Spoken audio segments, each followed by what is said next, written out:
السلام عليكم ورحمة الله. إن الحمد لله نحمده ونستعينه ونستغفره ونعوذ بالله من شرور أنفسنا ومن سيئات أعمالنا. من يهده الله فلا مضل له ومن يضلل فلا هادي له. وأشهد أن لا إله إلا الله وحده لا شريك له وأشهد أن محمدا صلى الله عليه وسلم عبده ورسوله. يا أيها الذين آمنوا اتقوا الله حق تقاته ولا تموتن إلا وأنتم مسلمون. يا أيها الناس اتقوا ربكم الذي خلقكم من نفس واحدة وخلق منها زوجها وبث منهما رجالا كثيرا ونساء واتقوا الله الذي تساءلون به والأرحام إن الله كان عليكم رقيبا. يا أيها الذين آمنوا اتقوا الله وقولوا قولا سديدا يصلح لكم أعمالكم ويغفر لكم ذنوبكم ومن يطع الله ورسوله فقد فاز فوزا عظيما. ألا إن أصدق الكلام كلام الله وخير الهدي هدي محمد صلى الله عليه وسلم وشر الأمور محدثاتها وكل محدثة بدعة وكل بدعة ضلالة وكل ضلالة في النار. أما بعد, حياكم الله عز وجل en cette soirée du lundi 30 Muharram 1438 de l'Hégire, correspondant 31 octobre 2016 bi'idhnillahi ta'ala. Donc nous sommes avec le livre Thalathat al-Usul et le cours numéro 28 bi'idhnillahi subhanahu wa ta'ala. Pour faire une petite révision, nous avions dit que les piliers de la foi sont en nombre de 6. Ils sont croire en Allah, Azza wa Jal, en ses anges, en ses livres, en ses messagers, au jour dernier et au destin bon et mauvais. Et nous, maintenant, on est premièrement, c'est-à-dire croire en Allah subhanahu wa ta'ala. C'est-à-dire on est au premier pilier. Et on avait dit que la croyance en Allah subhanahu wa ta'ala se divise en 4 catégories. C'est-à-dire que, pour dire vraiment que quelqu'un croit en Allah Azza wa Jal, il faudrait qu'il croit en 4 choses. La première, il croit en son existence, Azza wa Jal. La deuxième, il croit en sa seigneurie, Azza wa Jal. La troisième, il croit en sa divinité, Azza wa Jal. Et la quatrième, il doit croire en ses noms et en ses attributs. Donc, 4 choses, bi'idhnillahi ta'ala. La première, c'est croire en son existence. La deuxième en sa seigneurie, la troisième en sa divinité, Uluhiyya, Azza wa Jal, et la quatrième en ses noms et en ses attributs. Nous, on a vu la croyance en son existence, Azza wa Jal. On a parlé de la croyance en sa seigneurie, Rububiyya, Azza wa Jal. Aujourd'hui, on va parler de sa croyance en sa divinité, Azza wa Jal, qui n'est autre que Tawhid al-Uluhiyya. Tawhid al-Uluhiyya.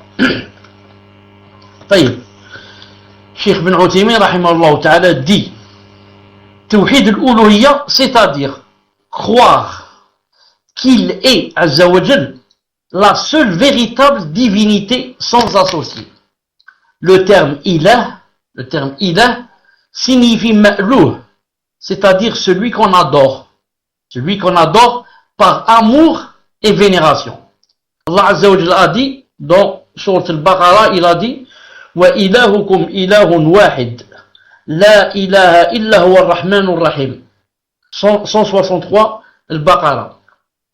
Et votre divinité est une divinité unique, pas de divinité à part lui, le tout miséricordieux, le très miséricordieux. Allah subhanahu wa ta'ala a dit aussi شهد الله أنه لا إله إلا هو والملائكة وأولو العلم قائما بالقسط لا إله إلا هو العزيز الحكيم. Sourate Ali Imran 18. Allah atteste, et aussi les anges et les doués de science, qu'il n'y a point de divinité à part lui, le mainteneur de la justice, point de divinité à part lui, le puissant, le sage. Donc, dans ce verset, qui atteste de l'unicité d'Allah subhanahu wa ta'ala? Allah lui-même atteste. Allah lui-même, il a dit Allah atteste. Et qui atteste avec lui? Les anges, qui sont très proches de lui, et qui savent, qui ont la conviction que Allah subhanahu wa ta'ala, c'est lui, l'unique qui a le mérite d'être adoré.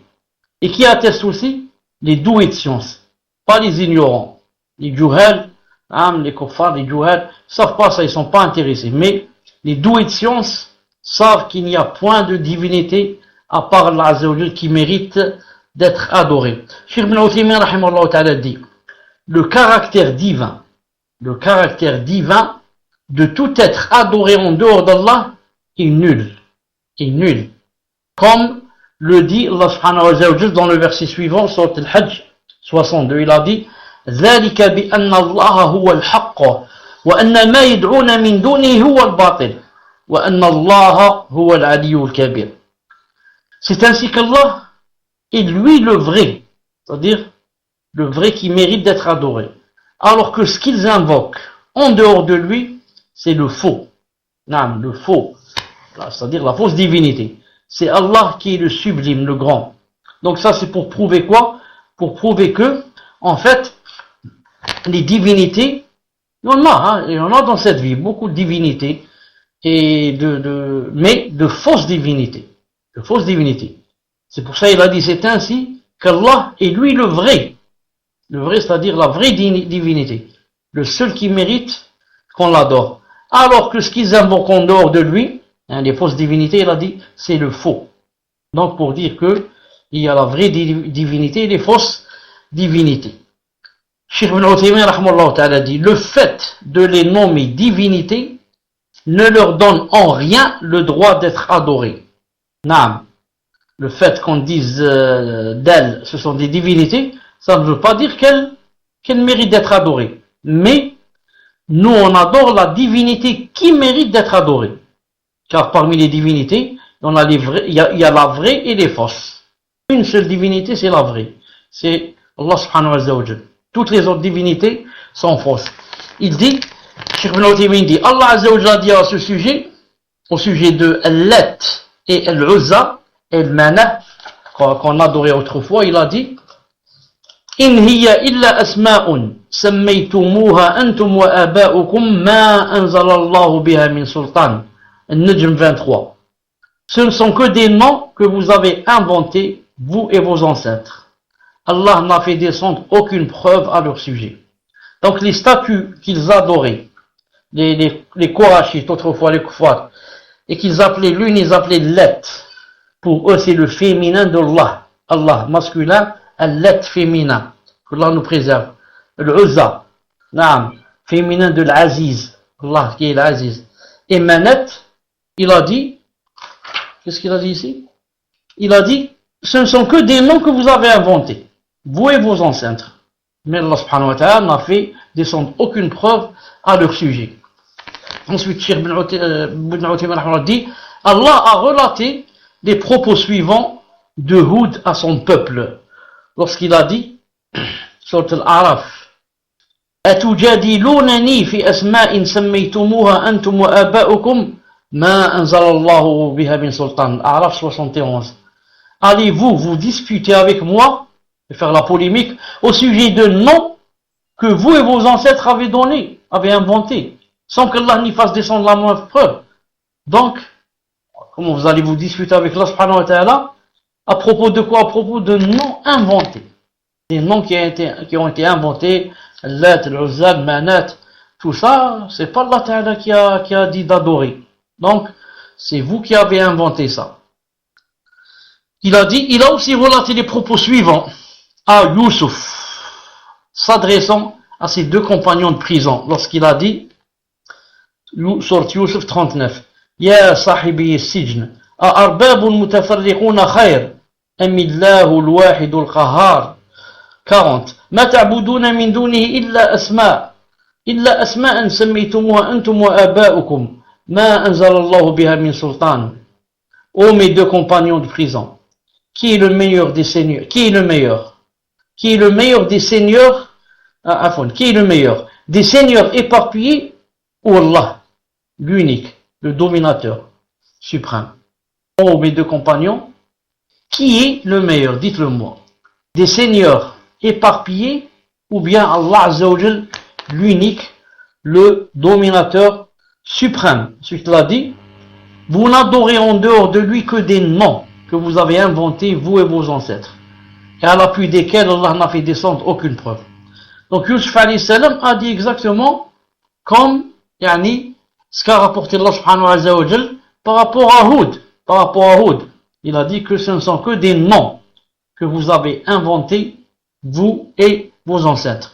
Cheikh Ibn Uthaymin rahimahullah ta'ala dit, C'est pourquoi les prophètes, paix et bénédiction sur eux, alayhim salatu salam, disaient à leur peuple, qu'est-ce qu'ils leur disaient? Allah Ta'ala dit, لَقَدْ أَرْسَلْنَا نُوحًا إِلَى قَوْمِهِ فَقَالَ, il a dit, يَا قَوْمِ اعْبُدُوا اللَّهَ مَا لَكُم مِّنْ إِلَٰهٍ غَيْرُهُ إِنِّي أَخَافُ عَلَيْكُمْ عَذَابَ يَوْمٍ عَظِيمٍ. L'Araf 59. Que disaient les prophètes à leur peuple? Adorez Allah. Pour vous, pas d'autre divinité que lui. Je crains pour vous le châtiment d'un jour terrible. Donc ils sont tous venus pour dire à leur peuple, adorez Allah. Ils ne sont pas venus pour montrer à leur peuple qu'il y a un Dieu et que c'est lui qui donne les enfants, c'est lui qui fait tomber la pluie. Ils ne sont pas venus pour le Tawhid Rububiyya. Tawhid Rububiyya, on a dit, même les kuffars savent que Dieu existe. Mais ils sont venus pour montrer Tawhid Uluhiyya, le Tawhid de la divinité. C'est-à-dire qu'on doit adorer Allah subhanahu wa ta'ala, qu'on doit l'adorer. Il a dit, cependant, les polythéistes ont refusé de répondre à cet appel et ont pris d'autres divinités qu'ils adorent en dehors d'Allah et auxquelles ils demandent soutien et secours. Or, Allah Azza wa Jal a invalidé le fait que les polythéistes s'orientent vers d'autres divinités au moyen de deux preuves rationnelles. Je répète, Allah Azza wa Jal a invalidé le fait que les kuffars, les polythéistes, s'orientent vers d'autres divinités. Il a invalidé cela au moyen de deux preuves rationnelles. Premièrement, ces déités et ces divinités adoptées n'ont aucune des caractéristiques de la divinité. En effet, elles ont été créées et n'ont rien créé. Elles n'apportent aucun bénéfice à leurs adorateurs et ne repoussent d'eux aucun mal. Elles ne peuvent leur donner la vie ni la leur ôter. Elles ne possèdent rien des cieux et ne sont pas associées à Allah en cela. Donc, pourquoi qu'ils adorent des choses qui ne peuvent ramener ni bien ni repousser un mal? Quelle est la grande preuve qu'ils ne peuvent même pas, par exemple, repousser un mal? Regardez par exemple quelqu'un qui adore la statue. S'il y a un chien qui va venir et il va uriner sur la statue ne peut pas repousser ce mal. C'est un mal d'uriner sur une statue. Donc la statue, elle dit, si c'était une divinité, elle n'aurait pas accepté qu'un chien, par exemple, vienne uriner sur elle. Non. Et elle ne peut rien faire. Et Ibrahim alayhi salam, lorsqu'il a cassé les statues, il les a cassées avec comment ça s'appelle, c'est pas la pelle, la pioche, je crois, avec la pioche. Il a cassé les statues, la pioche, barakallahu khayr. Est-ce qu'elles ont pu faire quelque chose? Et mieux que cela, quand il a accusé la grande statue, il a mis sur elle la pioche, il a dit, demandez à cette statue, demandez-lui si c'est pas elle qui a cassé toutes les statues. Elle n'a pas pu se défendre. Elle n'a pas pu se défendre. C'est pour ça, Cheikh Ibn Uthaymin rahimahullah ta'ala dit ici, il a dit, elles ne possèdent rien des cieux. Ils ne sont pas associés à Allah en cela. Allah Ta'ala a dit, sur le Furqan, واتخذوا من دونه آلهة لا يخلقون شيئا وهم يخلقون ولا يملكون لأنفسهم ضرا ولا نفعا ولا يملكون موتا ولا حياة ولا نشورا. Mais ils ont adopté en dehors de lui des divinités qui, étant elles-mêmes créées, ne créent rien et qui ne possèdent pas la faculté de faire ni le mal ni le bien pour elles-mêmes et qui ne sont maîtresses ni de la mort, ni de la vie, ni de la résurrection. Donc ces divinités ne peuvent même pas se faire du bien à elles-mêmes, ni même repousser le mal qui leur arrive. Allah Ta'ala a dit aussi, قُلِ ادْعُوا الَّذِينَ زَعَمْتُم مِّن دُونِ اللَّهِ لَا يَمْلِكُونَ مِثْقَالَ ذَرَّةٍ. Saba 22. قُلِ ادْعُوا الَّذِينَ زَعَمْتُم مِّن دُونِ اللَّهِ لَا يَمْلِكُونَ مِثْقَالَ ذَرَّةٍ فِي السَّمَاوَاتِ وَلَا فِي الْأَرْضِ وَمَا لَهُم فِيهِمَا مِنْ شِرْكٍ وَمَا لَهُ مِنْهُم مِّنْ ظَهِيرٍ وَلَا تَنْفَعُ الشَّفَاعَةُ عِندَهُ إِلَّا لِمَنْ أَذِنَ لَهُ. 22-23 Saba. Dis leur est Muhammad, invoquez ceux qu'en dehors d'Allah vous prétendez être des divinités, ils ne possèdent même pas le poids d'un atome, ni dans les cieux ni sur la terre. Ils n'ont jamais été associés à leur création, et il n'y a personne parmi eux pour le soutenir. Donc, ces divinités que vous adorez, Allah Ta'ala veut leur dire, ils ne possèdent même pas un atome, ni dans les cieux, ni dans la terre. Bon, dans les cieux, c'est clair qu'ils n'ont aucune relation avec ce qui se passe dans le ciel. C'est Allah Ta'ala qui régit tout. Il dit, même ici, sur la terre, ils n'ont pas. Non. Ici, sur la terre, non, ils n'ont aucun pouvoir, bi'idnillahi subhanahu wa ta'ala. Ensuite, il leur dit, j'ai pas terminé, ensuite, il a dit, l'intercession auprès de lui ne profite qu'à celui en faveur duquel il l'a permis. Ensuite, Allah Ta'ala a dit aussi, l'Araf 191, ayushrikuna ma la yakhluqu shay'an wa hum yukhlaqun, 192, wa la yastati'una lahum nasran wa la anfusahum yansurun. Est-ce qu'ils assignent comme associés ceux qui ne créent rien et qui eux-mêmes sont créés? Comment? Allah Ta'ala veut dire, vous prenez comme associés, non? Ceux qui ne créent rien et qui eux-mêmes ont été créés. Non. Ensuite, il a dit, et ceux qui ne peuvent ni les secourir, ni se secourir eux-mêmes. Yani, Allah Ta'ala les blâme. Si tu prends quelqu'un comme associé, cet associé doit pouvoir t'aider. Mais le problème ici, il ne peut même pas s'aider lui-même, cet associé que vous prenez. Lui-même, s'il lui arrive du mal, il ne peut pas le repousser. Alors comment espérez-vous qu'il repousse un mal s'il vous atteint? C'est pas possible.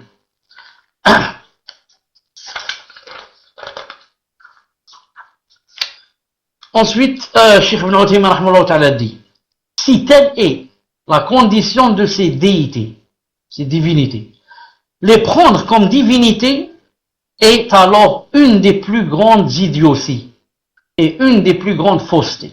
Tout ça, c'était premièrement. Deuxièmement, quelles sont les deux preuves que Allah Ta'ala subhanahu wa ta'ala avec lesquelles il a réfuté les fausses divinités. Deuxièmement, ces polythéistes reconnaissaient qu'Allah Azza wa Jal était l'unique Seigneur et Créateur, celui qui possède toutes choses, qui protège et qui n'a pas besoin d'être protégé. Or, ceci implique qu'ils croient qu'Allah Azza wa Jal est le seul digne d'adoration, comme ils ont cru qu'il est l'unique dans sa seigneurie. Naam. On va voir dans quelques versets que Cheikh Ibn Uthaymin rahimahullah ta'ala a cités. On va voir quoi? On va voir que Allah Ta'ala va leur dire que, puisque vous reconnaissez et vous attestez, naam, que je suis l'unique Seigneur, c'est-à-dire vous faites le tawhid, l'unicité de la seigneurie, de la rububiyya, donc vous devez par conséquent faire aussi le tawhid de la divinité de l'uluhiyya et m'adorer. Naam, Allah Ta'ala va établir la preuve sur eux de cette façon. Il va leur dire, puisque vous reconnaissez, vous dites vous-même que je suis le seul Seigneur, l'unique Seigneur, celui qui crée, celui qui fait tomber la pluie, celui qui commande cet univers, alors par conséquent vous devez aussi croire en l'unicité de ma divinité et donc m'adorer. Premier verset, sourate Al-Baqarah 21. Ya ayyuhan nasu u'budu rabbakum alladhi khalaqakum alladhina min qablikum la'allakum tattaqun. 22. الذي جعل لكم الأرض فراشا والسماء بناء وأنزل من السماء ماء فأخرج به من ثمرات رزقا لكم فلا تجعلوا لله أندادا وأنتم تعلمون. Alors écoutez, ô homme, adorez votre Seigneur qui vous a créé, vous et ceux qui vous ont précédés, ainsi atteindriez-vous à la piété. Ensuite il a dit, c'est lui qui vous a fait la terre pour lit et le ciel pour toi. C'est lui qui précipite la pluie du ciel et par elle fait surgir toutes sortes de fruits pour vous nourrir. Ensuite il a dit, ne lui cherchez donc pas des égaux alors que vous savez tout cela. C'est-à-dire, Allah Ta'ala veut dire ici, puisque vous savez que c'est lui qui commande la terre et qui régit l'univers. La preuve, c'est lui qui fait la terre comme lit, le ciel comme toi, c'est lui qui précipite la pluie, c'est lui qui fait sortir toutes sortes de fruits, etc., pour vous nourrir. Alors il a dit, dans ce cas, vous deviez quoi l'adorer et ne pas lui chercher donc d'égal. Naam. Ensuite, dans un autre verset, sur Zukhruf, il dit وَلَئِنْ سَأَلْتَهُمْ مَنْ خَلَقَهُمْ لَيَقُولُنَّ اللَّهُ فَأَنَّى يُؤْفَكُونَ. Et si tu leur demandes qui les a créés, ils diront très certainement Allah. Alors comment se fait-il qu'ils se détournent? Donc, Allah Ta'ala veut leur montrer que puisque vous faites le tawhid de la seigneurie, la preuve, si on leur demande qui les a créés, ils vont dire très certainement c'est Allah qui nous a créés. Donc vous reconnaissez que c'est lui le Seigneur de l'univers, c'est lui le Créateur. Non. Alors comment se fait-il qu'il se détourne et ne l'adore pas? Allah Ta'ala veut dire que toute personne qui reconnaît le tawhid de la seigneurie doit reconnaître le tawhid de la divinité. Car le tawhid de la seigneurie ne fait pas de la personne une croyante. Il ne fait pas rentrer la personne au paradis. Donc, Allah Ta'ala veut dire, ça ne sert à rien que tu dises que Allah Ta'ala existe, que Allah Ta'ala fait tomber la pluie, que Allah Ta'ala donne la nourriture, que Allah Ta'ala, si tu ne l'adores pas. Si tu ne l'adores pas. C'est ce que veut dire Allah subhanahu azza wa jal. Ensuite, dans un autre verset, sur Yunus 31, il dit قُلْ مَنْ يَرْزُقُكُم مِّنَ السَّمَاءِ وَالْأَرْضِ أَمَّنْ يَمْلِكُ السَّمْعَ وَالْأَبْصَارَ وَمَنْ يُخْرِجُ الْحَيَّ مِنَ الْمَيِّتِ وَيُخْرِجُ الْمَيِّتَ مِنَ الْحَيِّ وَمَنْ يُدَبِّرُ الْأَمْرَ فَسَيَقُولُونَ اللَّهُ فَقُلْ أَفَلَا تَتَّقُونَ فَذَلِكُمُ اللَّهُ رَبُّكُمُ الْحَقَّ فَمَاذَا بَعْدُ الْحَقِّ إِلَّا الضَّلَالُ فَأَنَّى تُصْرَفُونَ.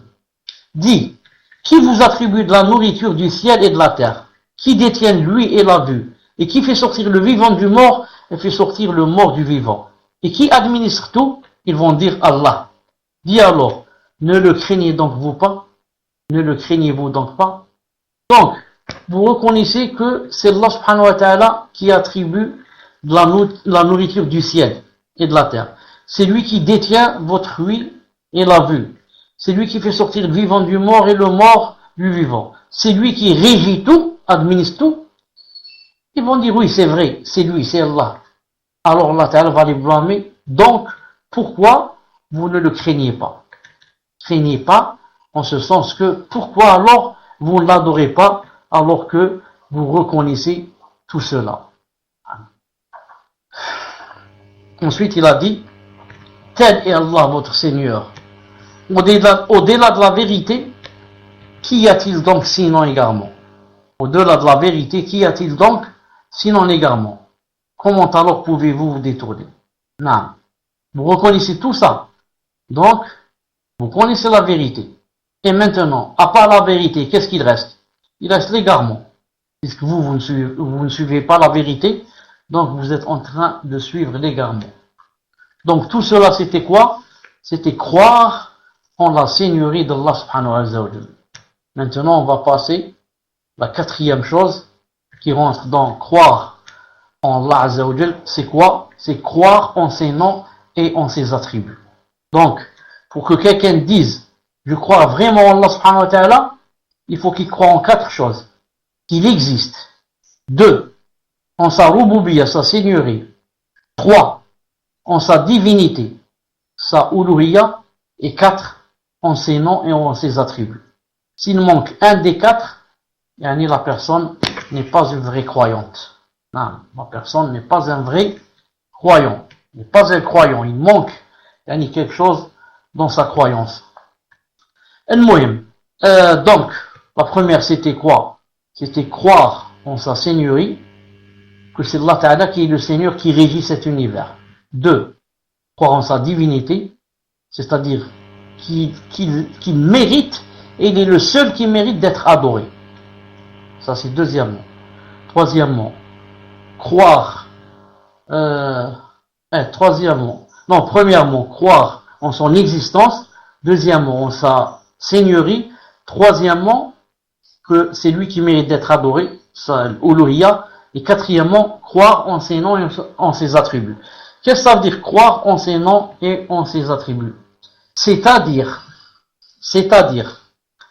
affirmer les noms et les attributs que Allah Azza wa Jalla a affirmés pour sa propre entité, dans son livre ou dans la sunna de son prophète sallallahu alayhi wa sallam, de la manière qui lui sied, sans en faire dévier le sens, c'est-à-dire tahrif, ni nier le sens, c'est-à-dire ta'til, ou chercher à en connaître le comment, c'est-à-dire takyif, ou bien assimiler ses attributs à ceux de ses créatures, c'est-à-dire tamthil, qu'on appelle aussi tashbih.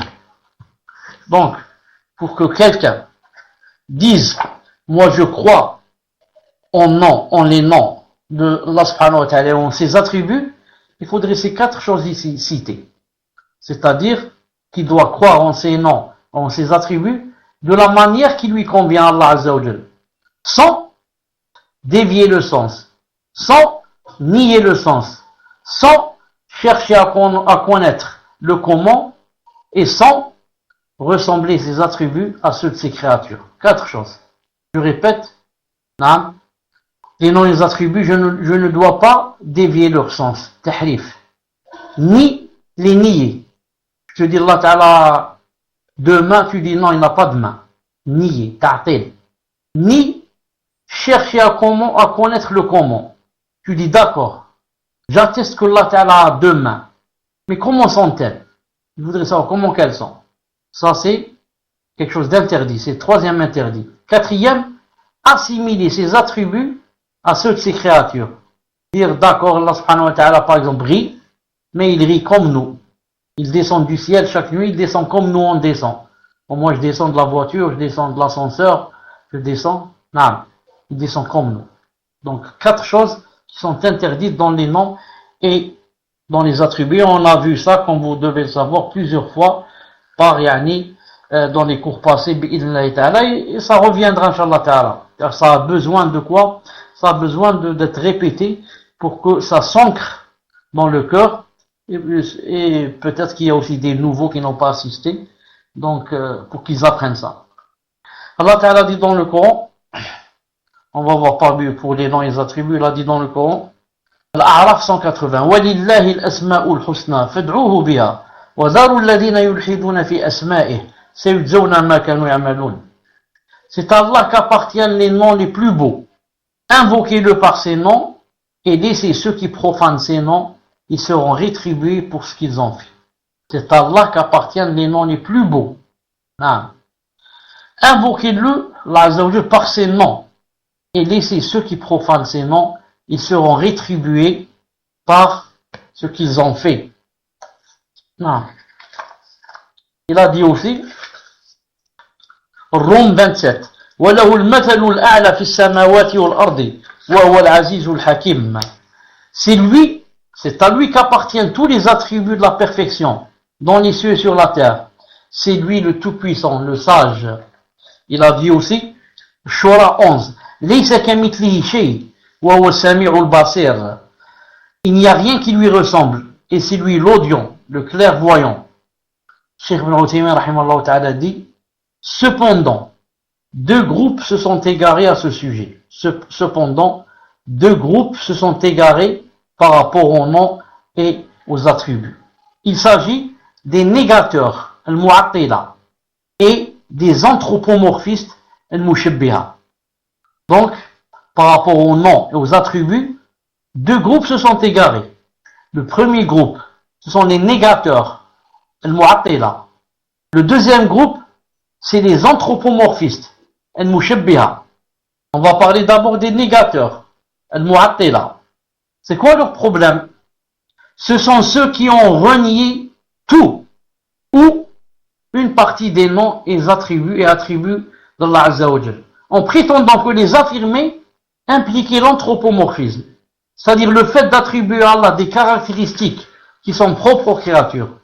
Or, cette prétention est fausse à divers égards. Donc, c'est qui les négateurs? Ce sont ceux qui ont renié tout ou une partie des noms et des attributs d'Allah Azza wa Jal. Pourquoi? En prétendant que les affirmer impliquait l'anthropomorphisme, c'est-à-dire le fait d'attribuer à Allah des caractéristiques qui sont propres au Créateur. Donc, les négateurs, qu'est-ce qu'ils font comme le Jahmiya, l'Ash'aira et d'autres, beaucoup d'autres? Qu'est-ce qu'ils font? Quand tu lui dis que, par exemple, Allah subhanahu wa ta'ala a tel et tel attribut, qu'est-ce qu'il va dire? Il va les renier, dire non, il n'en a pas, en prétendant quoi? Il prétend que si je vais affirmer cet attribut, je vais rentrer dans tashbih, tamthil, je vais rentrer dans la ressemblance, l'anthropomorphisme.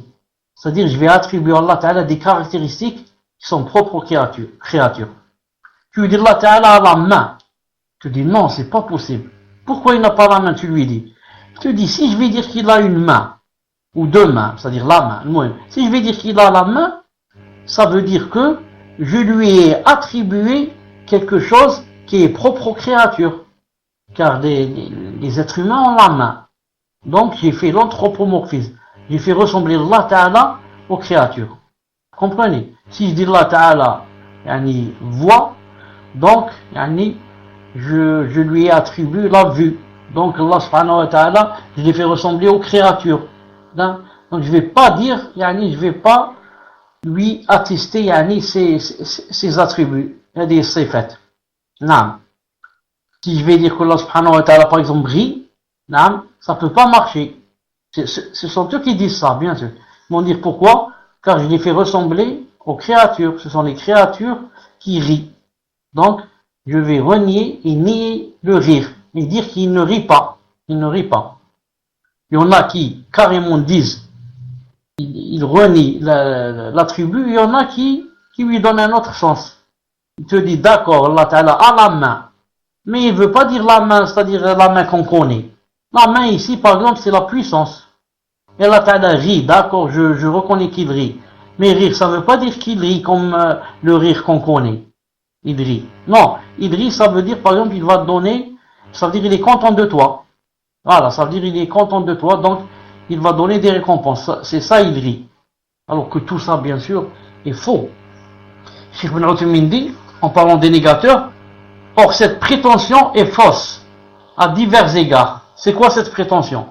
De dire que je ne dois pas attester les attributs d'Allah subhanahu wa ta'ala par peur et par crainte que je fasse ressembler Allah subhanahu wa ta'ala aux créatures. On dit ça c'est faux pour diverses choses. Premièrement, ceci impliquerait des conséquences aberrantes. Ceci va impliquer des conséquences aberrantes si je vais renier les attributs. Comme l'existence de contradictions dans les paroles d'Allah Azza wa Jal. En effet, Allah Azza wa Jal a affirmé pour sa propre personne des noms et des attributs tout en niant sa ressemblance avec autre chose. Or, si le fait d'affirmer les noms et attributs d'Allah impliquait l'anthropomorphisme, cela impliquerait aussi l'existence de contradictions dans la parole d'Allah et une dénégation réciproque à ses propos. Vous avez compris? Allah subhanahu wa ta'ala lui-même dans le Coran et son prophète dans la sunna a attesté pour lui des noms et des attributs. Bien sûr, tout en niant sa ressemblance avec autre chose. Donc comment se fait-il que tu viennes toi et que tu dises que Allah Ta'ala n'a pas tel et tel attribut, de peur que si je dise qu'il a tel attribut, je les fais ressembler à qui? Aux créatures. Donc ça peut pas marcher. Car Allah subhanahu wa ta'ala... Je donne un exemple. Si maintenant, je vais lire dans le hadith authentique que Allah subhanahu wa ta'ala a deux mains, et que je vais dire Allah ta'ala a deux mains qui lui conviennent. Je ne dis pas deux mains comme mes mains. Deux mains qui conviennent à Allah subhanahu wa ta'ala. Maintenant, si yom al-qiyamah, Allah subhanahu wa ta'ala va me dire, pourquoi tu as dit que j'avais dit deux mains? Je vais dire, ya Allah subhanahu wa ta'ala, j'ai lu ça dans le Coran. Ou bien j'ai entendu, ou j'ai lu le hadith du prophète sallallahu alayhi wa sallam, qui dit qu'Allah ta'ala a deux mains. Donc, tu vois que tu as une excuse. Mais maintenant, si c'est le contraire, tu vas dire qu'Allah ta'ala n'a pas de main. Allah ta'ala n'a pas de main. Yom al-Qiyamah, il va te dire pourquoi tu as dit que j'avais pas de main, alors que dans le Coran, j'ai dit que j'avais deux mains, et le hadith a dit que j'avais deux mains. Tu ne vas pas pouvoir répondre. Il va te dire, Azza wa Jal, tu me connais mieux que je me connais moi? Tu me connais mieux que me connaît mon prophète Mohammed alayhi salam? Et donc tu ne vas pas trouver de réponse. Deuxièmement, ça c'est premièrement, Cheikh Ibn Uthaymin dit, deuxièmement, ceci impliquerait des conséquences. Le fait que deux choses aient le même nom ou le même qualificatif n'implique en aucun cas qu'elles se ressemblent. Ainsi, on peut voir deux personnes qui se rejoignent sur le fait qu'elles sont toutes deux des êtres humains doués d'ouïe, de vue et de parole.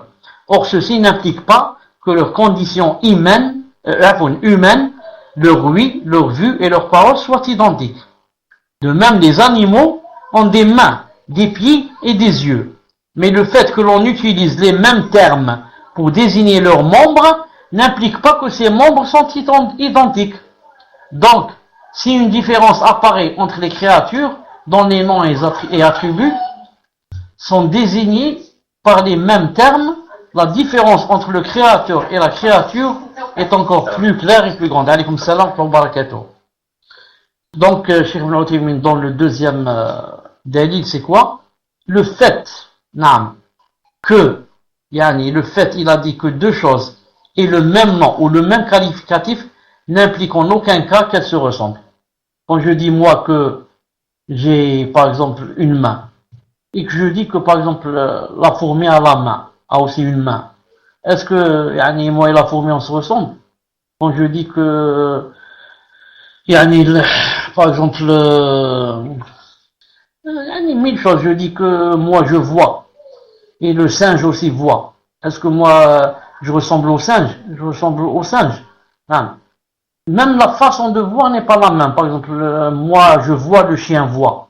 On ne voit pas de la même façon, on n'a pas les mêmes yeux, même la vision. Moi je vois par exemple, lui il voit plus loin que moi, moi je vois les couleurs, lui il ne voit pas les couleurs. Seulement quelles couleurs? Moi je vois seulement le jour, lui il voit le jour et la nuit.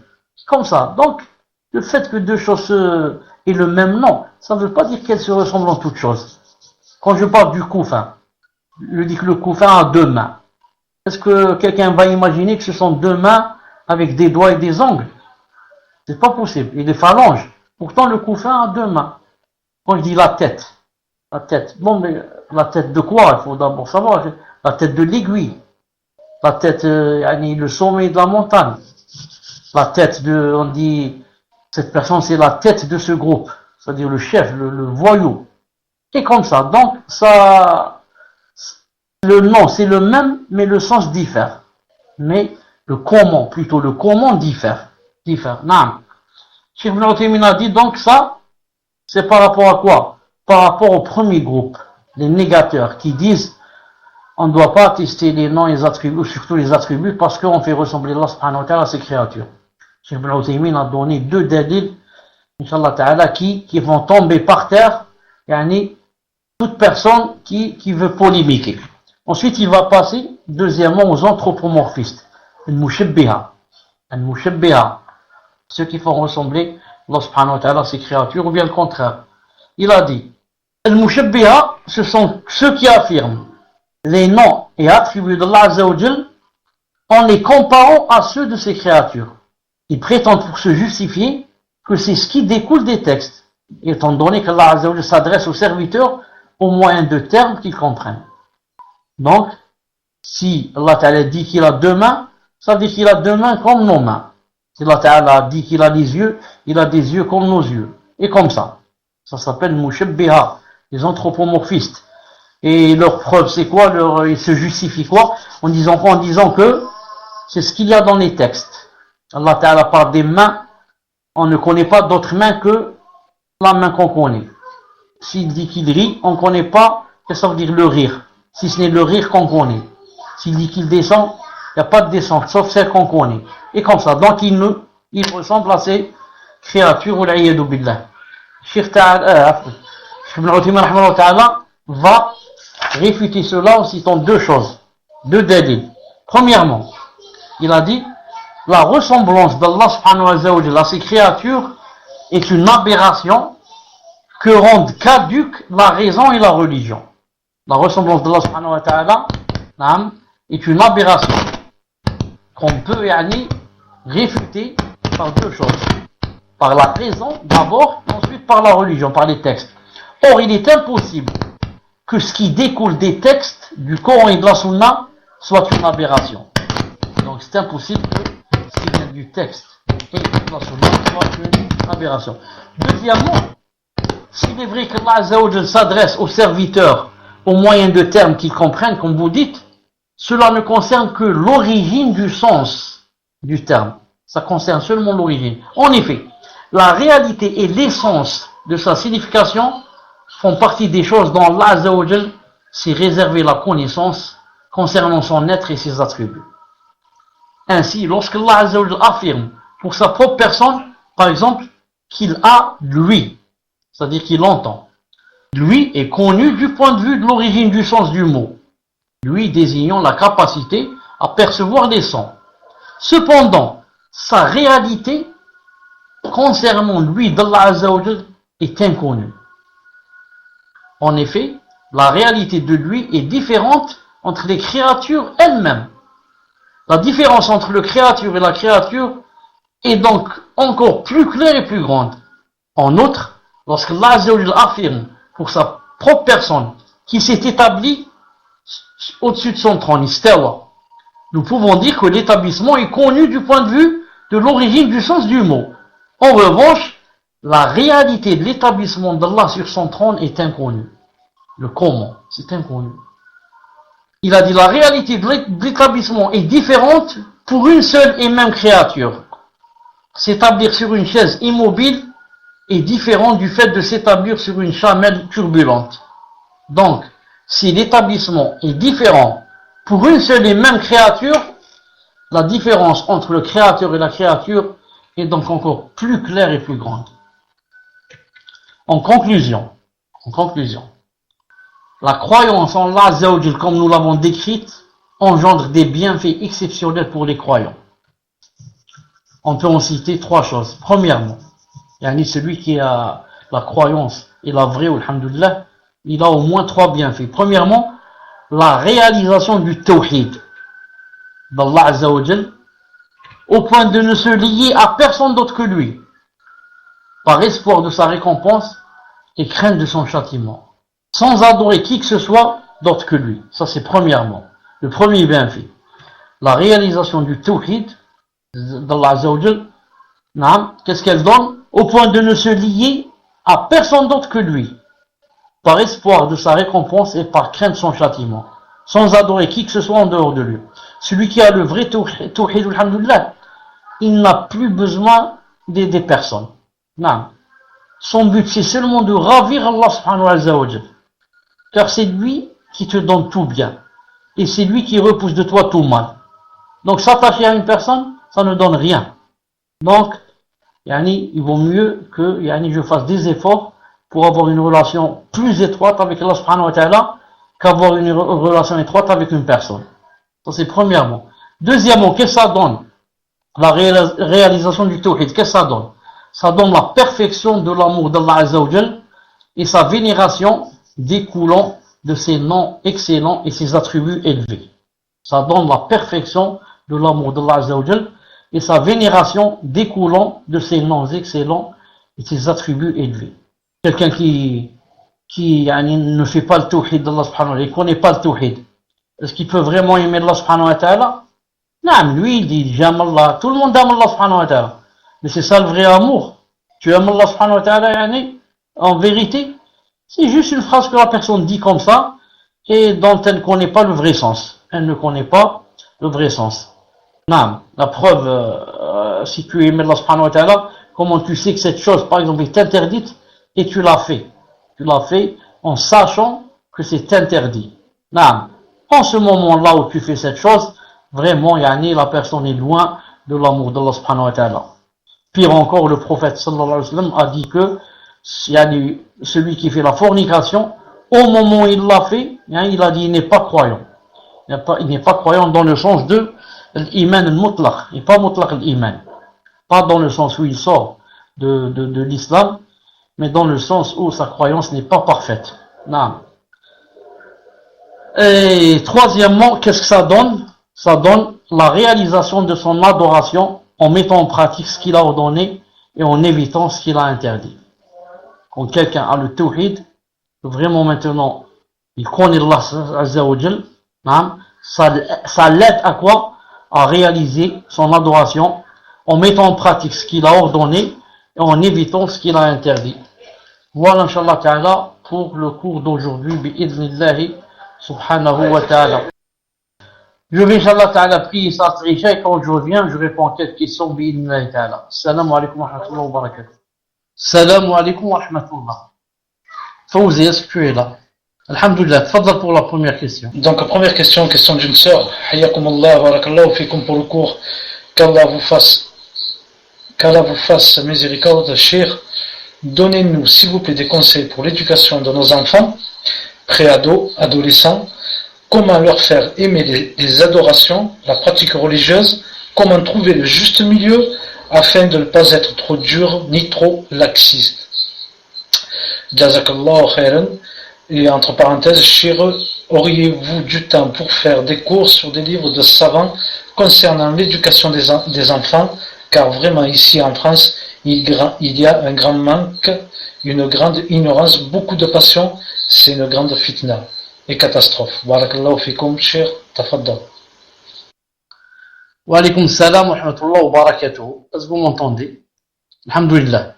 Donc, comme vous le voyez affiché, dorénavant, les cours du samedi, Inch'Allah Ta'ala, commenceront comme d'habitude à 20h, Inch'Allah Ta'ala. C'est-à-dire après Salat al-Isha chez nous en Algérie.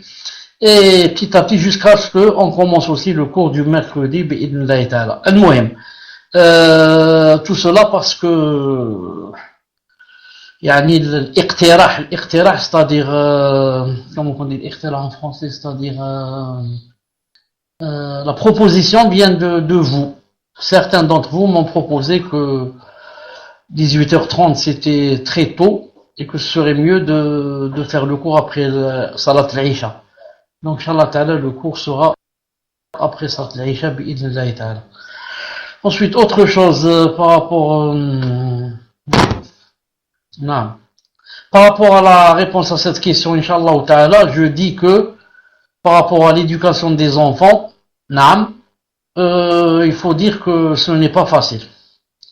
Une responsabilité vraiment lourde, que ce soit dans un pays d'islam ou un pays de mécréance. Même s'il faut dire la vérité que dans un pays de kufr, c'est beaucoup plus difficile. C'est beaucoup plus difficile, vu que l'école n'aide pas. Et que l'école est contre. Et contre ce qui est din, ce qui est religion, ce qui est, etc. Donc même si on apprend à nos enfants ce qu'on veut dans la maison, on leur apprend le din, ils vont à l'école là-bas, on essaie de leur effacer ce qu'ils ont dans la tête.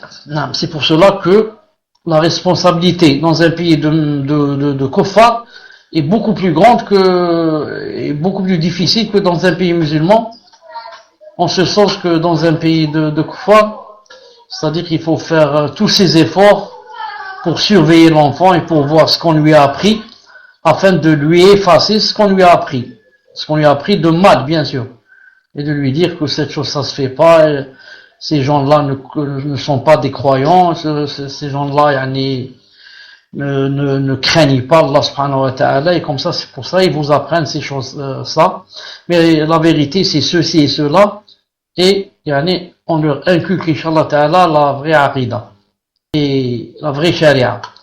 Maintenant, pour dire aussi que, dans la question, c'est écrit, une seconde, pourriez-vous des cours concernant, je ne sais pas s'il y a des livres,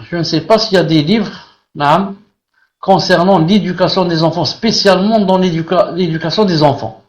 Il y a des petites risalettes, des épîtres comme ça, de 10, 15 pages, peut-être 20 pages, mais pour dire que il y en a un de Cheikh Fawzan, je le connais pas. S'il y en a quelqu'un de Cheikh Fawzan, et surtout s'il l'a en français, qu'il me l'envoie bi'idhnillahi ta'ala. Si vous connaissez des livres d'éducation des enfants, des livres de Al-Sunnah wal-Jama'a, pas des Ikhwan Muflisun, de Al-Sunnah wal-Jama'a, qui parlent sur l'apprentissage des enfants, vous me l'envoyez, Inch'Allah ta'ala. Moi, ce que j'ai lu par rapport aux savants, Cheikh Ibn Uthaymin et les autres, ils disent, l'enfant, j'ai vu celui de Cheikh Firkous, Hafidallah ta'ala, mais je ne l'ai pas. Ce qu'il faut savoir, j'ai dit que les savants disent que l'enfant, on doit toujours lui montrer quels sont les buts, pourquoi on existe, qu'il y a Allah subhanahu wa ta'ala, qu'Allah ta'ala c'est lui qui a créé les cieux et la terre. Quand on lui montre le soleil, on lui dit regarde le soleil, c'est Allah subhanahu wa ta'ala qui l'a créé. Et Allah subhanahu wa ta'ala nous a demandé de l'adorer, et on doit remercier Allah subhanahu wa ta'ala pour tout ce qu'il nous donne.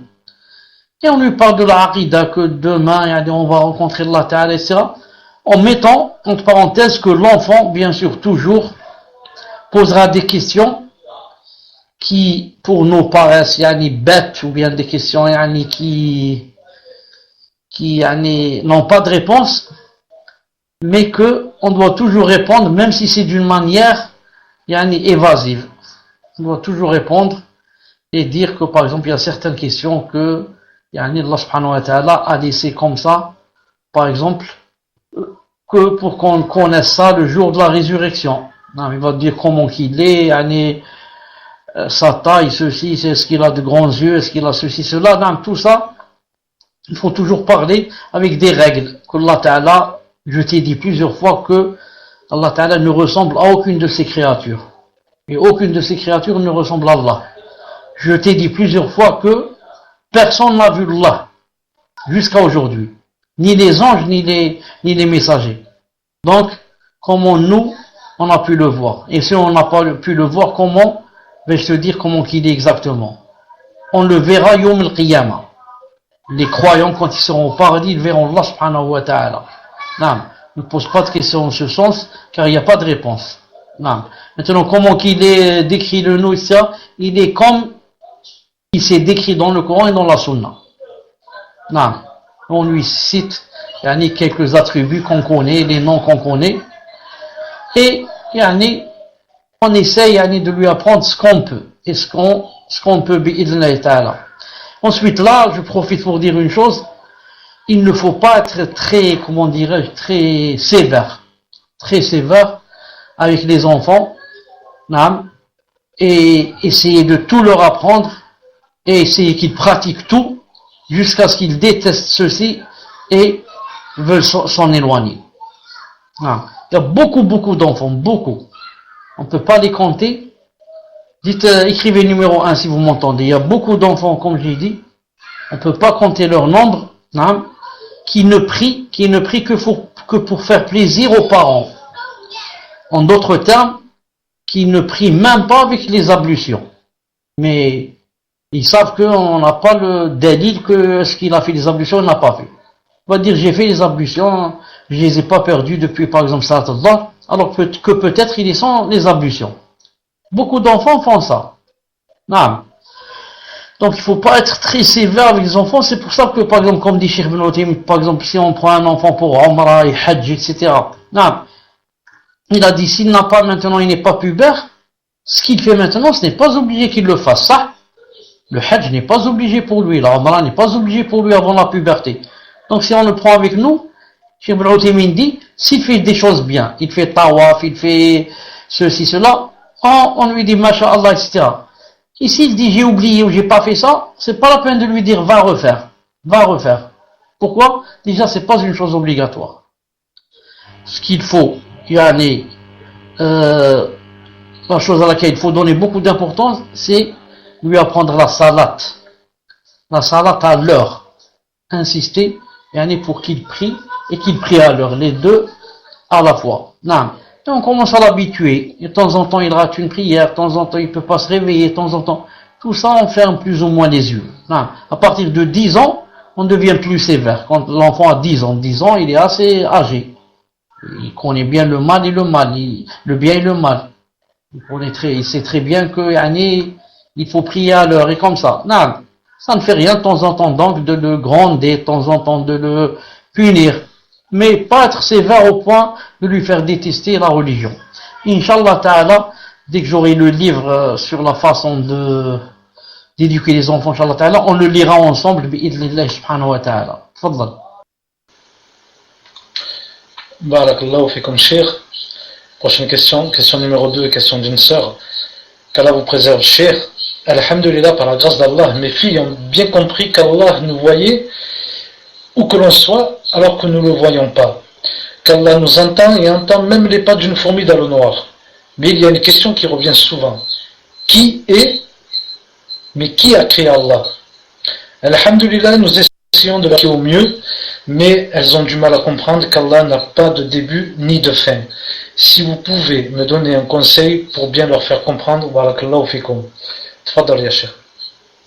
Donc maintenant, on vient de m'envoyer un lien sur un livre. Je demande à Contact Sœur si elle peut afficher le lien, si elle peut mettre le lien sur l'affiche. Donc il y a un livre de Cheikh Fawzan, hafidallahu ta'ala, qui est en français et qui se vend aussi.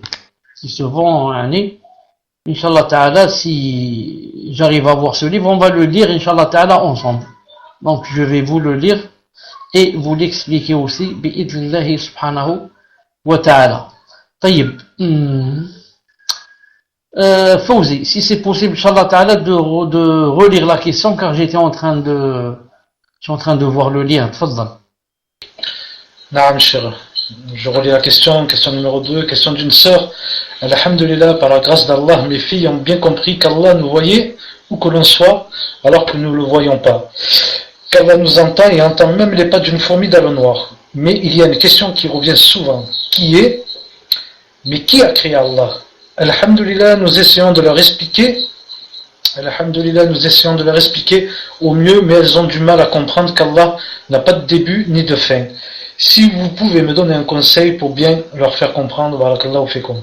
Tafaddal ya Cheikh. Justement, on essaie de leur expliquer que c'est ça la différence entre un croyant et un kafir. Nous, on est croyants parce qu'on peut croire que Allah subhanahu wa ta'ala n'a pas été créé. Alors que les kuffars disent non, toute chose a été créée. Alors, il faut qu'il soit créé s'il existe. Et nous, on dit justement, on est des croyants et des musulmans parce qu'on croit en l'existence d'Allah subhanahu wa ta'ala sans dire qu'il est créé. Ni qu'il a des enfants, ni qu'il a été lui-même enfanté. Et, je dis là entre parenthèses, plus les enfants vont grandir et mûrir, plus ils vont comprendre cette chose, Inch'Allah ta'ala, de par leur prédisposition naturelle, de par la fitra déjà dans leur cœur, dès qu'ils vont un peu grandir, et avoir 10 ans, 12 ans, 13 ans, 14 ans, ils vont comprendre cette chose, bi'idhnillah subhanahu wa ta'ala. Mais à un certain âge, il est difficile, de leur faire rentrer ça dans la tête. Mais comme j'ai dit, on va leur expliquer d'après ce que j'ai dit et attendre un peu qu'ils mûrissent bi'idhnillah ta'ala.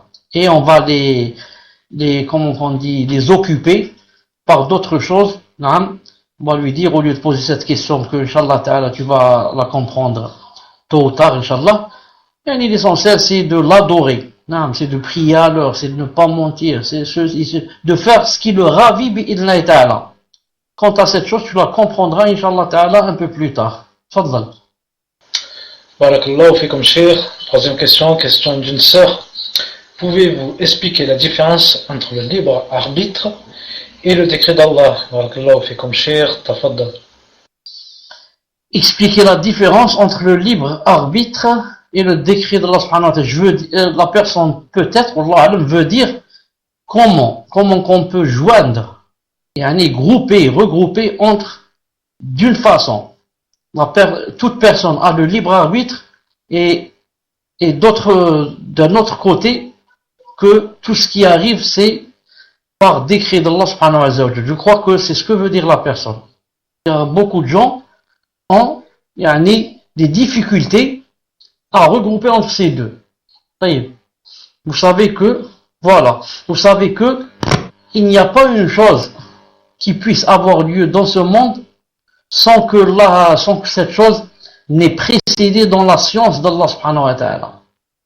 Et que cette chose qui a précédé dans la science d'Allah subhanahu wa ta'ala de ce qui va arriver, qu'elle existe aussi, elle est écrite sur la tablette préservée, de Lawh al-Mahfouz. La tablette préservée.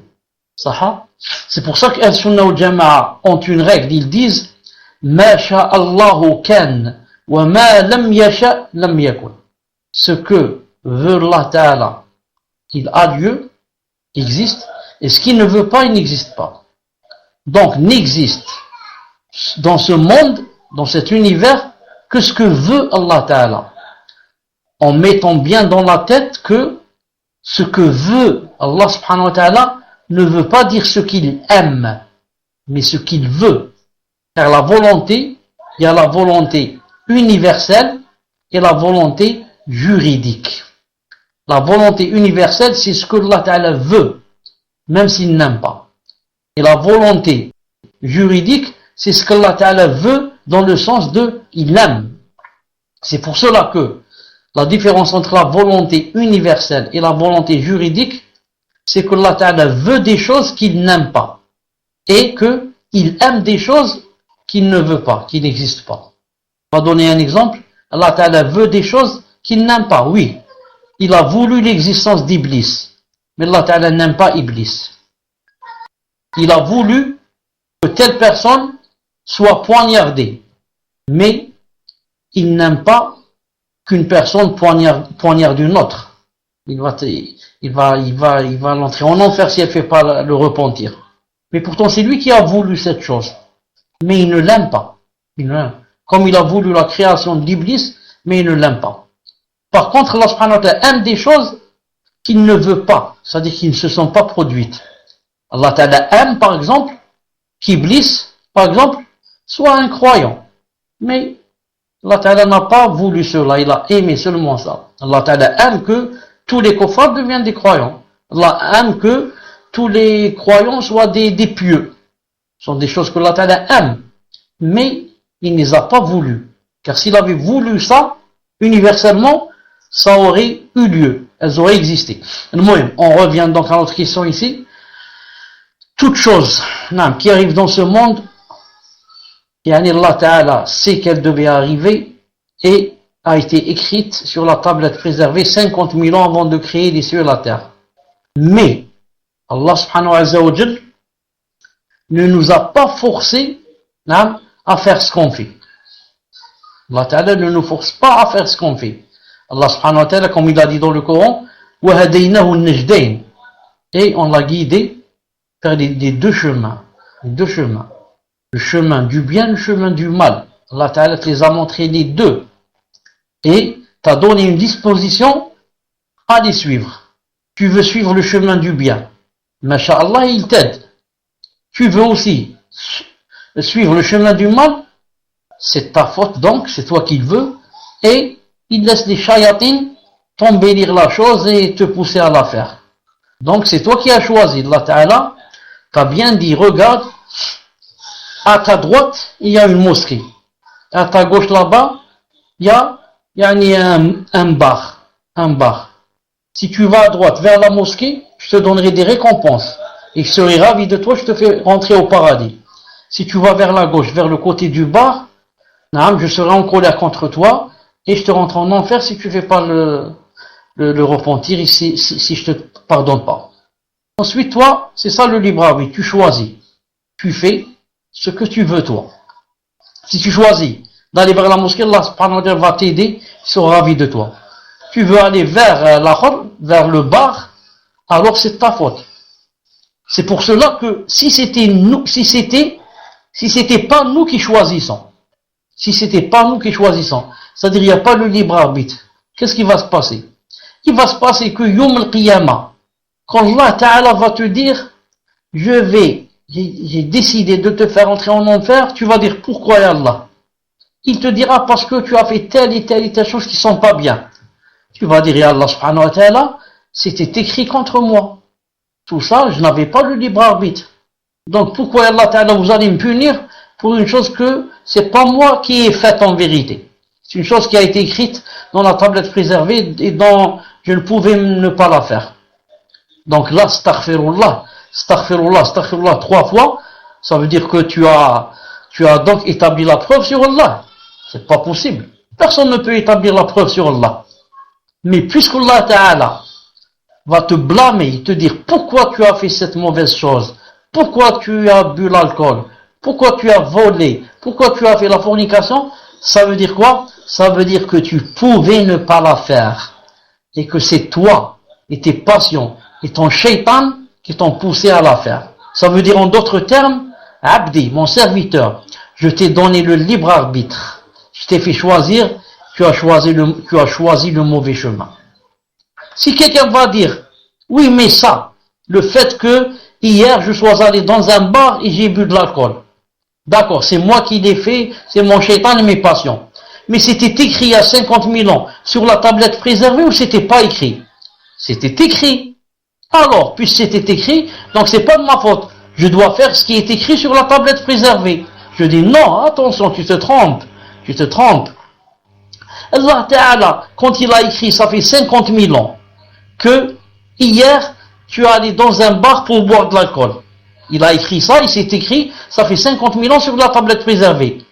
Mais, il a écrit, c'est pas pour te forcer que tu ailles boire, mais parce qu'il savait que tu allais boire. Donc il a écrit, c'est tout.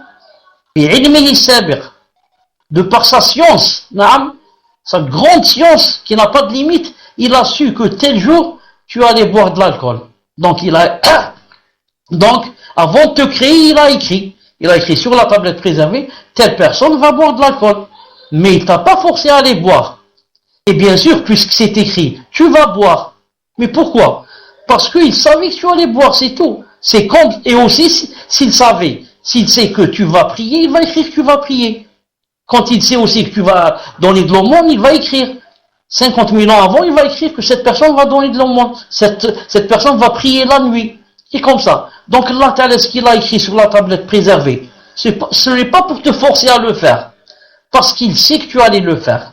C'est tout. C'est pour ça qu'il l'a écrit. Donc, personne ne peut dire, c'était écrit sur la tablette préservée, donc je dois faire cette chose. Non, c'est pas comme ça. C'est pour cela, pour que vous compreniez encore davantage cette chose, Allah Ta'ala, s'il avait voulu, il n'aurait rien écrit sur la tablette préservée. Et il attend que la personne fasse la chose, ensuite il ordonne aux anges. Il dit, écrivez que il vient de boire de l'alcool. Écrivez que il vient de voler. Écrivez que il vient de faire cette chose. Et le bien aussi. Écrivez qu'il vient de prier. Écrivez que il est allé au Hajj. Allah Ta'ala aurait pu faire cela. Donc dans ce cas, tu peux pas dire pourquoi ya Allah vous avez écrit, j'ai rien écrit. J'ai attendu que tu fasses et j'ai écrit. Mais ça c'est par rapport à quelqu'un qui n'est pas sûr que tu fasses la chose. Il va dire non, j'attends qu'il la fasse, ensuite j'écris. C'est comme mon fils qui va me dire demain je vais aller je ne sais où te rapporter telle chose. Je vais dire rapporte, après on va parler. Car d'ici demain il va changer d'avis, ou bien il va tomber malade, ou bien il va mourir, il ne va pas la faire. Mais Allah Ta'ala non. Il a écrit d'avance parce qu'il sait pertinemment bien que ça va se passer. Allah Ta'ala sait dans des millions d'années des milliards d'années ce qui va arriver à la seconde. Donc il a su que telle personne allait boire de l'alcool, faire la fornication, voler, faire ceci, cela, donc il a écrit d'avance. Et tout ce qu'il a écrit doit se reproduire en réalité, on doit le faire. Pas dans le sens où il nous a obligés à le faire, mais dans le sens où il a su qu'on allait le faire et il a écrit d'avance, c'est tout. Voilà, Inch'Allah Ta'ala, la réponse. Et comme c'est très important, et c'est dans la aqidah et c'est dans le qada ou le qadar, je voudrais demander à cette personne qui a posé la question, et Fawzi, demande-lui si elle a compris, ou bien je répète, car c'est très important et je suis prêt à répéter 2 ou 3 fois, Inch'Allah Ta'ala. J'attends la réponse. Non, cher, donc, que la personne me contacte, si elle a bien compris ou pas. Et le temps que, je ne sais pas si on passe à la prochaine question, le temps qu'elle me réponde, ou bien vous attendez. Taïba, ok, Inch'Allah.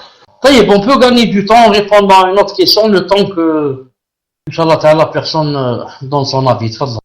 Non, cher, en fait, la personne, son pseudo est bloqué. Je n'arrive plus à la contacter, comme elle est ressortie du salon et elle est rentrée. Donc je demande à la personne de me débloquer pour m'envoyer le message. Inch'Allah. Et ensuite on passe à la 4e question, d'une... Quel est le jugement d'apprendre les 99 noms d'Allah Azzawajal en se basant seulement sur l'explication donnée dans les livres de grands savants? Et pour la sœur, alhamdoulilah, c'est beaucoup plus clair pour elle, elle dit. Je viens juste de recevoir la réponse. Vous m'entendez, Inch'Allah? Alhamdulillah. Par rapport aux 99 noms d'Allah Azza wa Jal, il faudrait savoir une chose, c'est que il n'y a pas, comment dirais-je, il n'y a pas un accord total entre les savants que les 90 sont tel et tel nom. Vous allez prendre les 99 noms d'Allah Azza wa Jal chez Cheikh Ibn Uthaymin, et les 99 chez Zama, peut-être Ibn Taymiyyah ou Ibn Qayyim ou là, le Cheikh Fawzan, là vous allez trouver que par exemple celui-là il dit de tel nom c'est un nom et l'autre il dit non ça c'est pas un nom. Comme par exemple le Nour. Par exemple, on va trouver un savant qui va dire Nour c'est un nom d'Allah. On va trouver un autre savant qui va dire non, Nour c'est pas un nom. C'est un attribut. At-Tabib, comme a dit le prophète islam, il a dit Inna Allah huwa tabib. Il a dit au tabib huwa Allah. Le docteur c'est Allah subhanahu wa ta'ala. Donc tabib, certains vont dire que c'est un des noms d'Allah ta'ala, et d'autres par exemple comme Cheikh Firkous Hafidallah, il va dire non c'est un attribut, c'est pas un nom. Et comme ça, al-muhim. Donc maintenant, supposons que il y ait un livre où les 99 noms, c'est sûr que c'est tel et tel nom. Par exemple, je vais prendre un livre d'un grand savant, par exemple Cheikh Ibn Uthaymin, je vais dire c'est un grand savant, donc je trouve mon cœur penché à croire que donc les 99 noms qu'il a cités, ce sont ça, les 99 noms d'Allah subhanahu wa ta'ala. Parce maintenant j'ai les 99 noms. Maintenant, qu'est-ce que je dois faire pour avoir la récompense citée dans le hadith? Je dois d'abord les connaître ces noms. Ici on les connaît, alhamdoulilah, Zama, Cheikh Ibn Uthaymin les a cités. Deuxièmement, connaître leur sens. Non, connaître leur sens. Troisièmement, je dois appliquer ce qu'il y a dans leur sens. Appliquer ce qu'il y a dans leur sens. Donc les connaître, les apprendre, et ensuite les comprendre, et ensuite appliquer ce qu'il y a dans le sens du nom. Je donne un exemple. Si maintenant, parmi les noms, se trouve par exemple Sami'. Sami', ça veut dire l'audient, celui qui entend. Donc je dois apprendre que Allah Ta'ala est Sami'. J'ai compris que Sami' veut dire l'audient. Maintenant, ce que je dois faire aussi, c'est pratiquer. C'est aller à la pratique de ce qui découle de ce nom. Qu'est-ce qui découle de ce nom? Il découle que maintenant, puisque j'atteste que Allah Ta'ala entend, donc il ne doit pas m'entendre en train de dire des choses qui sont haram, en train de mentir, en train de calomnier, en train de parler de quelqu'un qui est absent, quelque chose de mal, de dire des gros mots, d'insulter, et comme ça. Parce que j'ai appris que Allah Ta'ala était l'audient. Ça, c'est un exemple. Ça, c'est un exemple, bi'idnillahi ta'ala. Voilà, Inch'Allah Ta'ala, pour la réponse. Tfaddal. Barakallahu fikum Cheikh. Donc on passe à la dernière question, question numéro 5, question d'une sœur.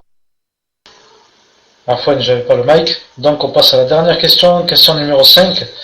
Question d'une sœur, est-ce que les ablutions passent sur les cheveux huilés d'huile d'olive? Y a-t-il des avis? Barakallahu fikum Cheikh. Tafaddal. Oui, avant d'oublier par rapport aux 99 noms, ça ne veut pas dire que le hadith qui a cité que Allah Ta'ala avait 99 noms, ça ne veut pas dire que Allah Ta'ala n'en a que 99. Mais il en a beaucoup plus. Comme dans le hadith, Allahumma inni abdukum abdi, jusqu'à ce qu'il ait dit à la fin, il a dit أسألك بكل اسم هو لك سميت به نفسك أو استأثرت به في علم الغيب عندك. Donc Allah Ta'ala a des noms qu'on ne connaît pas et qu'il a tenu secret chez lui et dont il n'a fait, il ne les a montrés à personne, ni ne les a cités à personne. Mais il a 99 qui, si la personne peut les connaître, ces 99, et les apprendre, et appliquer ce qui en découle, Inch'Allah ta'ala, la personne ira au paradis. Naam.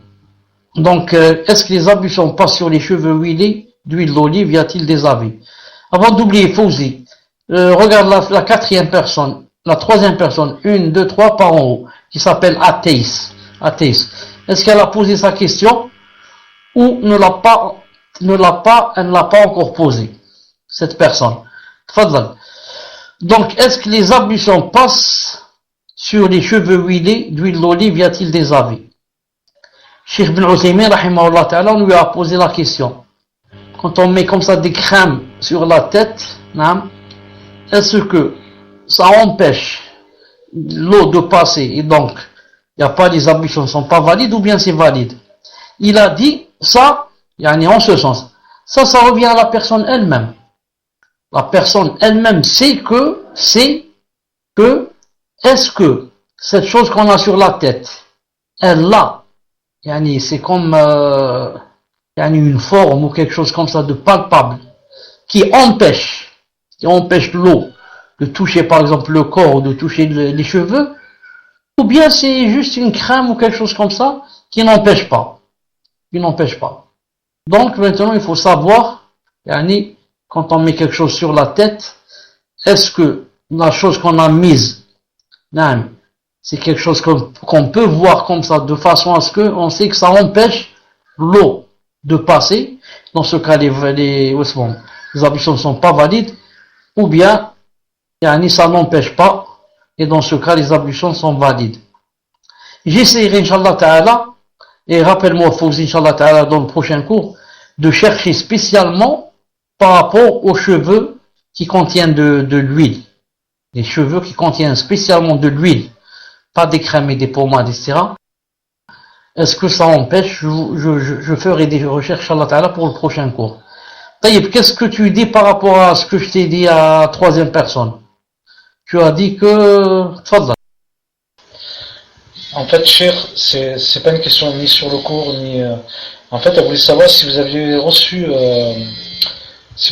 la question par mail au sujet d'une question par rapport au permis. Tafadal ya cher. Non, j'ai reçu, je l'ai pas bien comprise. Ce que j'ai compris, c'est qu'il y a des gens qui ont signé à sa place. Wallahu ta'ala alam.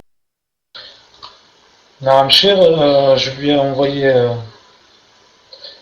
j'essaye de parler avec cette personne en privé, j'attends sa réponse, mais je n'ai toujours rien, cher. Malish, qu'elle me renvoie, Inch'Allah Ta'ala, sa question sur Gmail, avec plus de précision, bi'idnillahi ta'ala. Avec plus de précision, Inch'Allah Ta'ala. Oui, il y a une chose, on me dit ici, on me demande par rapport à l'huile. Ce n'est pas juste, c'est juste à dire un mess. Enfin, pourquoi c'est pas possible? Car quand on fait le wudu, c'est juste on essuie les cheveux. Non, ce n'est pas un roast, ce n'est pas comme l'eau doit toucher le crâne. C'est juste comme ça, on fait donc c'est pour cela, Inch'Allah Ta'ala, que normalement, Inch'Allah Ta'ala, il n'y a pas de problème. Non, il n'y a pas de problème. Mais Inch'Allah Ta'ala, pour être plus sûr, dans le prochain cours, je vous donnerai la réponse.